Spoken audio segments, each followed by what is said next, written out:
El títol de la meva lliçó inaugural és Poesia i ciència, la passió d'un encontre. Amb aquest títol he intentat explorar, sobretot, la necessitat que les diferents àrees de coneixement tinguin ponts, se creïn passarel·les i no se creï aquest abisme entre ciències i lletres. I m'ha interessat explorar això no únicament en un sentit formal, és a dir, poemes que parlin de ciència o poemes que segueixin estructures científiques, sinó també en un sentit més ètic.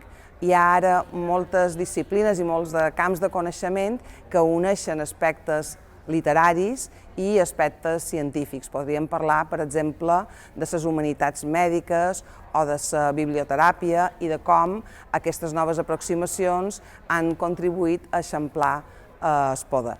I bé, m'agradaria recordar també que quan l'any 2016 l'Alícia Sintes va parlar per la ràdio de les ones gravitacionals, va comparar-les a dos forats negres que s'abraçaven, es besaven i es fonien en un de sol. Per mi això és poesia i en la meva lliçó he intentat descobrir un poc o desvelar la poesia de la ciència.